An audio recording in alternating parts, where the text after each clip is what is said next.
പ്രതിസന്ധികളെ അവസരങ്ങളാക്കി മാറ്റാനുള്ള മോഡിയുടെയും കേന്ദ്ര സർക്കാരിൻ്റെയും കഴിവ് ഒന്നുകൂടി വ്യക്തമാക്കുകയാണ് ചൈന ഇന്ത്യ കൂടിക്കാഴ്ചയിലൂടെ. ഇന്ത്യയിലേക്ക് എത്തിയിരിക്കുകയാണ് ചൈനയുടെ വിദേശകാര്യമന്ത്രി. അവസരം മുതലെടുക്കാനെത്തിയ മണ്ടൻ ട്രംപിനെ തള്ളി ഇന്ത്യയ്ക്കൊപ്പം ചേരാനാണ് ചൈനയുടെ തീരുമാനം.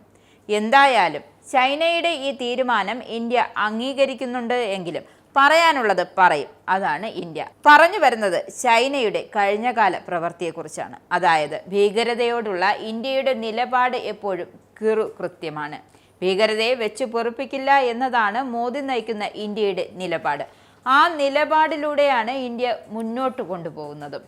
ഈ സമയത്താണ് ഇപ്പോൾ ഇന്ത്യയുടെ വിദേശകാര്യമന്ത്രിയായ എസ് ജയശങ്കറും ചൈനീസ് വിദേശകാര്യമന്ത്രിയുമായി കൂടിക്കാഴ്ച നടത്തിയത്.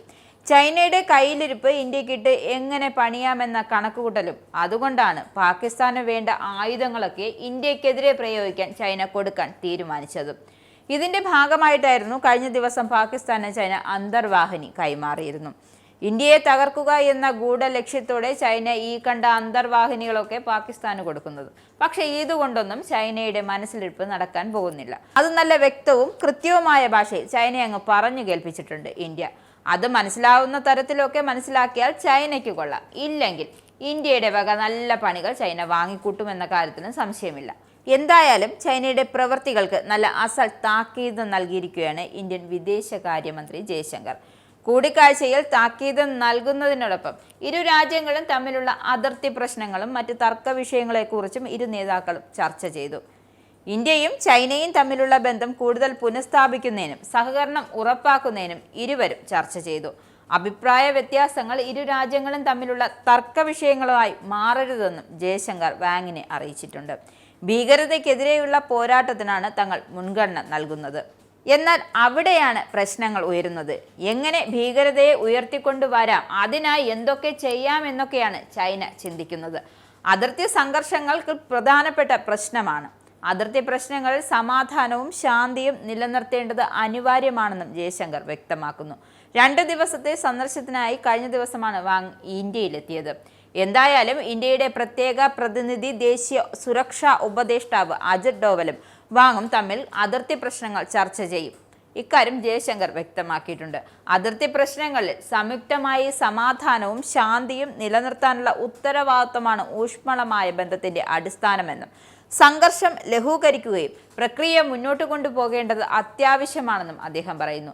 ലോകത്തിലെ ഏറ്റവും വലിയ 2 രാജ്യങ്ങൾ തമ്മിലുള്ള കൂടിക്കാഴ്ചകൾ സ്വാഭാവികമായും അന്താരാഷ്ട്ര സാഹചര്യങ്ങളെക്കുറിച്ചുള്ള ചർച്ചകൾ ഉൾപ്പെടാം. ഏഷ്യ ഉൾപ്പെടെ ന്യായവും സന്തുലിതവും ബഹുധ്രുവവുമായ ഒരു ലോകമാണ് തങ്ങൾ ആഗ്രഹിക്കുന്നത്. ബഹുരാഷ്ട്രീയം പരിഷ്കരിക്കുക എന്നത് ഇന്നത്തെ പ്രധാന ആഹ്വാനമാണ്. നിലവിലെ സാഹചര്യത്തിൽ ആഗോള സമ്പദ് വ്യവസ്ഥയെ സ്ഥിരത നിലനിർത്തുകയും വർദ്ധിപ്പിക്കുകയും ചെയ്യേണ്ടത് അനിവാര്യമാണ്.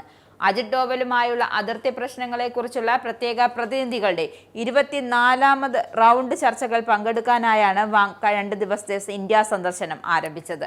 അതിർത്തി പ്രശ്നങ്ങളിൽ ചൈന സമാധാനവും ശാന്തിയും നിലനിർത്തിയിട്ടുണ്ടെന്നും സിജാങ് സ്വയംഭരണ മേഖലയെ മൗണ്ട് ഗ്യാങ് റെൻപോച്ചയിലേക്കും മാംബാം യുനോൾസ് തടാകത്തിലേക്കും ഇന്ത്യൻ തീർത്ഥാടനം പുനരാരംഭിച്ചിട്ടുണ്ടെന്നും സന്ദർശന വേളയിൽ വാങ് വ്യക്തമാക്കി. സഹകരണം വികസിപ്പിക്കുന്നതിനും ഉഭയകക്ഷി ബന്ധം മെച്ചപ്പെടുത്തുന്നതിനുമുള്ള വേഗത വർദ്ധിപ്പിക്കുമെന്ന് പ്രതീക്ഷിക്കുന്നതായും അദ്ദേഹം ആത്മവിശ്വാസം പ്രകടിപ്പിച്ചു. കസാനിൽ നടന്ന ബ്രിക്സ് ഉച്ചകോടിയിൽ ചർച്ച പുനരുജ്ജീവിക്കുവാൻ പ്രധാനമന്ത്രി നരേന്ദ്രമോദിയും ചൈനീസ് പ്രസിഡന്റ് ഷീ ജിൻപിങ്ങും സമ്മതിച്ചതിന് ആഴ്ചകൾക്ക് ശേഷമാണ് ചർച്ച നടക്കുന്നത്.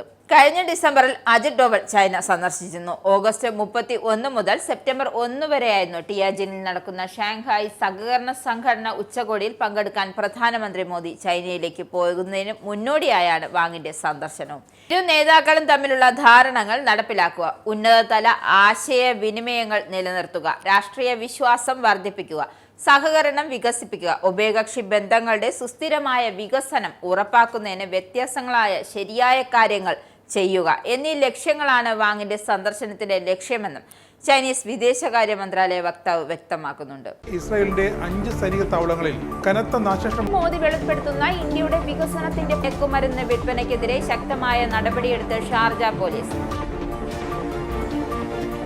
അമേരിക്കയിലെ സാധാരണ മനുഷ്യരോട് കൂടിയാണ് കോൺഗ്രസിനുള്ളിൽ പങ്കുവയ്ക്കാൻ ഓപ്പറേഷൻ സിന്ദൂറിൽ ഉപയോഗിച്ച